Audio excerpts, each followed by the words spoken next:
Let's make our Mexican squash tortilla soup. So we need to preheat the oven to 325. First, slice a few fat-free corn tortillas into strips. And because we're not oiling these strips, it's good to cut them in very thinly so that they'll be soft once they've soaked in the soup. Spread them across a dry baking sheet, and you can even put them in the oven as it's preheating. We will check them in 15 minutes, and then every 5 minutes after that, until they have turned a golden color like this. Now we will prepare the butternut squash. The correct way to cut a squash is to slice off the top and bottom, peel it, and then cut it in half from top to bottom, scoop out the seeds, and dice it into half-inch pieces. Next, we will bake the squash until it's cooked, yet still retains some firmness.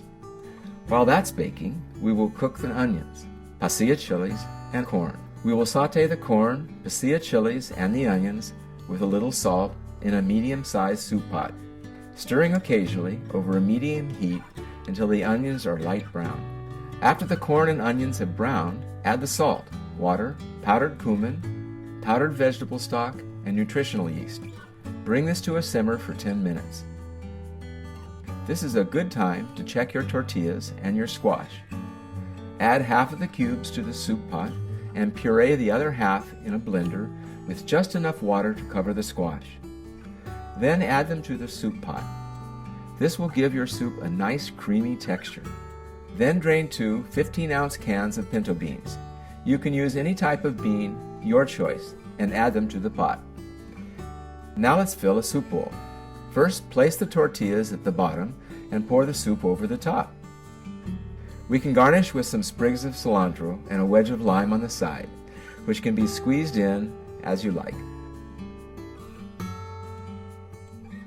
It's a very light lunch, very satisfying. You're going to really love this one. So now our lunch is ready. A great soup, a great salad, and you know what? We'll have leftovers for the next day too.